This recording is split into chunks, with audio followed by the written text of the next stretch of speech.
प्रश्नावली 8.3 का जो नवा प्रश्न है, प्रत्येक दशा में 3 वर्ष बाद कितना मिश्र धन देय होगा हमको बताना है। मूलधन हमको दिया है, दर हमको दी गई है। ठीक है, तो अभी तक आपने लाभ हानि के बारे में पढ़ा, प्रतिशत के बारे में पढ़ा, लेकिन मूलधन और मिश्र धन आपके लिए जो है बिल्कुल नई चीज है अभी। तो पहले मैं आपको थोड़ा सा इनके बारे में बताता हूं। देखो, मूलधन क्या होता है? ऐसा धन जिसे हम या तो किसी से उधार लेते हैं या किसी को उधार देते हैं। ठीक है, या कहीं इन्वेस्ट कर देते हैं। ऐसा रुपया जिसको हम क्या करते हैं, रुपये से रुपया कमाने के लिए, रुपये से रुपया कमाने के लिए या तो इन्वेस्ट कर देते हैं या किसी को उधार दे देते हैं या किसी से हम उधार लेते हैं। तो और उस पैसे के बदले अगर हम उधार ले रहे हैं, माना मैंने किसी से 100 रुपये लिए, तो मैं उसको जब लौटाता हूं तो 100 से ज़्यादा रुपये लौटाता हूं। तो जितने ज़्यादा रुपये मैंने लौटाए वो कहलाता है आपका ब्याज।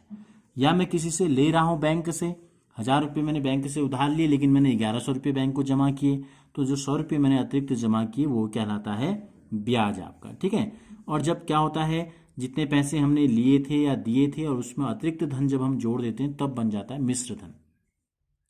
देखो, मूलधन क्या है? मूलधन है जिस धन पर ब्याज की गणना की जाती है। ठीक हो गया? जिस धन पर ब्याज की गणना की जाती है वो धन कहलाता है मिश्र धन, मूलधन। ठीक हो गया? ये हो गया। अब मिश्र धन क्या होता है? ब्याज क्या होता है? ब्याज की गणना की जाती है। देखो, ब्याज जो है ये अतिरिक्त धन है।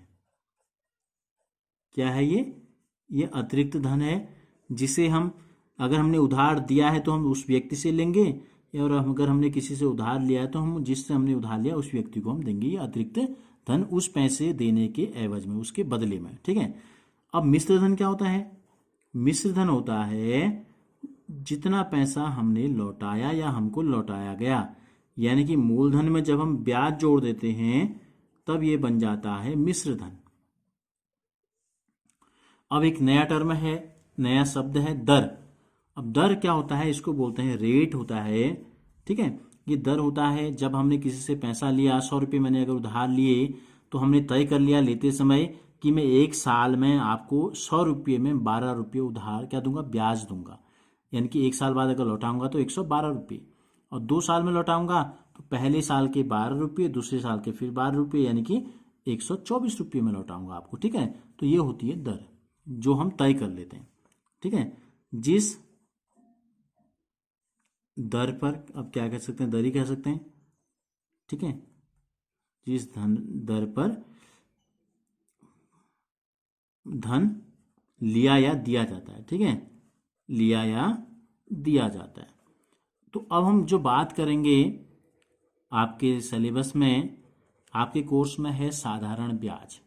साधारण ब्याज का मतलब है कि एक बार जो रेट तय हो गया, जैसे मैंने आपको बताया 100 रुपये में पहले साल में अगर मैं जमा कर दूं तो 112 रुपये दूंगा, 2 साल में दूंगा तो 124 रुपये, 10 साल में भी अगर मैं दूंगा तो 12 के हिसाब से 10 साल का हो जाएगा, 12 10 120 रुपया, और 100 रुपया मैंने उधार लिया था तो 220 ही मैं वापस करूंगा। ठीक है, तो हर साल का एक फिक्स पैसा जब देते हैं तो उसको बोलते हैं साधारण ब्याज की दर से। अब हमको बताना क्या है, मिश्र धन। मूलधन दिया है तो हमको क्या निकालना पड़ेगा, ब्याज निकालना पड़ेगा। तो ब्याज का जो सूत्र है, साधारण ब्याज हम इसको कहते हैं। साधारण ब्याज बराबर होता है मूलधन गुणा दर गुणा समय बट्टे 100।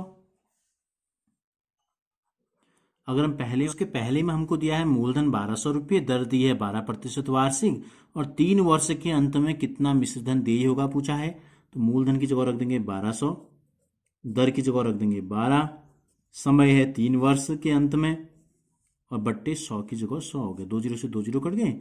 ये क्या, 12 गुणा 12 होता है 144, और 144 को 3 से गुणा कर देंगे तो इस जगह 3 चौको 12 का 2, हासिल लगा 1, 3 चौको 12 1 13 का 3, हासिल लगा 1, 3 एकम 3 1 4, 432 रुपया हो गया ब्याज 3 साल का।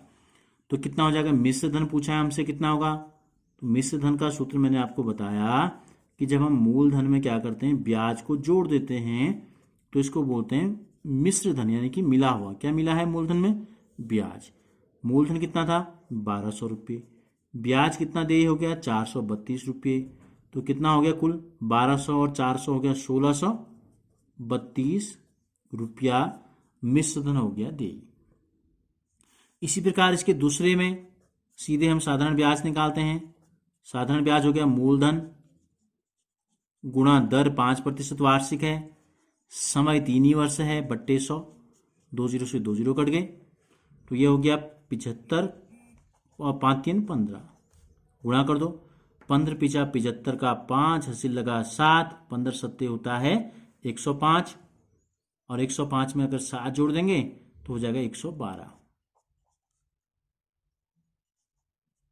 तो 1125 रुपये। 7500 रुपये का जो ब्याज हुआ एक बार फिर चेक कर लेते हैं।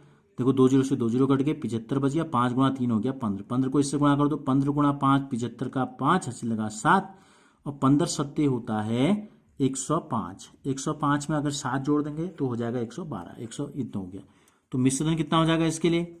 मिश्रधन हो जाएगा जितना मूलधन था 7500, इसमें ब्याज जोड़ दो 1125 रुपया, तो ये हो गया 7000 और एक 8000, 500 और एक 600 और 25, 8625 रुपये ब्याज सहित चुकाने पड़ेंगे उसे।